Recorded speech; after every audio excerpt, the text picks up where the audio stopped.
এই এই যে সামনে 4 রাস্তার মোড়ে যাবা? হ্যাঁ যাইবো। কত টাকা ভাড়া কত? 30 টাকা পা। আচ্ছা ওঠেন ওঠেন।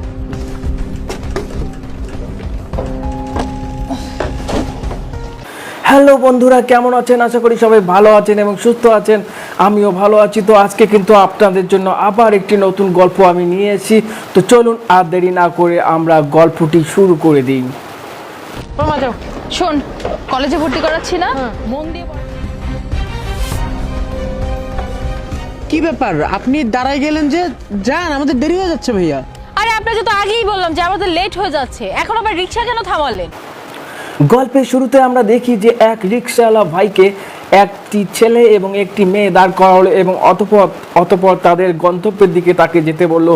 কিন্তু কিছুক্ষণ পর যাওয়ার পর রিকশাওয়ালা হঠাৎ দাঁড়িয়ে পড়লো। কিন্তু কেন, সেটি কিন্তু আজকের গল্পের মূল বিষয়। তো চলুন দেরি না করে গল্পের দ্বিতীয় অংশটি আমরা দেখে নিই। আরে আপা শুনতেছেন না, আজান দিতেছে। তো আজান হচ্ছে তো কি হয়েছে? আমি তো বললাম যে আমাদের লেট হয়ে যাচ্ছে, আপনি হুট করে রিকশাটাকে থামিয়ে দিলেন। শুনুন, আপনারা একটু 5 মিনিট বসেন, আমি নামাজটা পড়া নি। হ্যাঁ এই মামা, আমার আজকে কলেজের প্রথম দিন, আজকে অ্যাডমিশন। তাড়াতাড়ি চলো তো, তোমার নামাজটা তুমি পরে পড়ো না, আমাদের সময় থাকবে। মামা আপনি বুঝতেছেন না কেন? শুনেন, নামাজটা এখনই পড়বো আপা। 5 মিনিট লেট করলে আপনাদের কোনো সমস্যা হইব না। সমস্যা হবে কি হবে না এটা তো আমরা খুব ভালো করেই জানি। আপনার কাছে 5 মিনিট কম হতে পারে, কিন্তু আমাদের কাছে কম না। আর মাত্র আজান দিল, এখনই আপনার নামাজ পড়তে হবে? তাহলে আমাদেরকে রিকশায় কেন উঠালেন? দেখেন, এখন যদি আমাদেরকে নিয়ে না যান, আপনাকে 1 টাকা আমরা ভাড়া দিব না। এই পর্যন্ত যে আসছি না, একদম এখান থেকেই চলে যাব। শুনুন, আপনি ভাড়া দেন বা না দেন এটা কোনো ব্যাপার না। আমার ছোটবেলা থেকে অভ্যাস, আজান দেওয়ার পরে আমার নামাজ পড়তে হয়। আর নামাজ যদি না পড়ি না, আমার ভেতরে একটা অস্থিরতা কাজ করে। আমি নামাজটা পড়া নেই। হ্যাঁ এই শুনেন,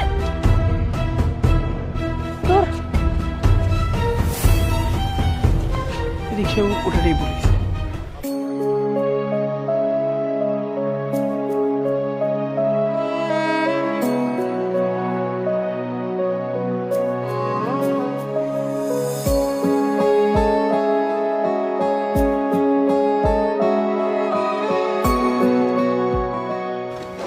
চলেন যাই। যাই মানে? তো আপনারা কিন্তু দেখলেন যে আজান দেওয়ার সাথে সাথে সেই রিকশাওয়ালা ভাইটি রিকশা দাঁড়ালো এবং তার নামাজ আদায় করে নিল। আজকের গল্পটি কিন্তু একটি শিক্ষণীয় গল্প। নামাজের উপরে কিন্তু কিছু নেই।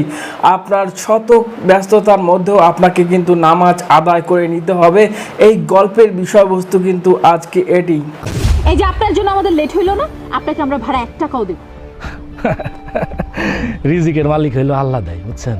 এটা আপনি ভাড়া দিলে কি না দিলে কি, সকালবেলায় যখন বাড়াইছি না, সারাদিন কি হবে না হবে সেটা একমাত্র আল্লাহ তাআলা না একদম পাই টু পাই লিখে রাখছে, বুঝলেন? আপনি ভাড়া দিলেও সমস্যা নাই, না দিলেও সমস্যা নাই। চল পাওন যাই। এখন গিয়ে করবো কি?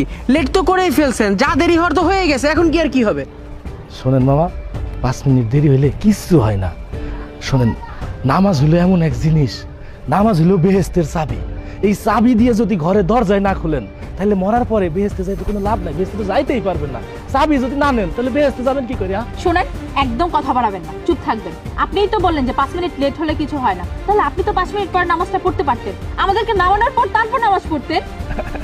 কি বললেন আপনি? 5 মিনিট পরে নামাজ পড়বো? হায়াত মতের কোনো ঠিক আছে? আল্লাহ কখন কারে নিয়ে যায় কোনো ঠিক নাই। এই 5 মিনিটের মধ্যে যদি আমি মারা যাই, আল্লাহর কাছে আমি কি জবাব দেব? আমি কইতে পারবো আল্লাহ আমি নামাজ পড়ে আইছি তোমার কাছে? কইতে পারবো না পা। এই যে এখন নামাজটা পড়া লইছি, নামাজটা পড়ার পরে যদি এখন মৃত্যু হয়, আমার কোনো কষ্ট থাকবে না। তাও আল্লাহর কাছে যাই কইতে পারবো, আল্লাহ মরার আগে নামাজটা পড়া আইছি, তুমি আমারে ক্ষমা কইরো আল্লাহ, আমারে বেহেশতে লইয়া যাও আল্লাহ।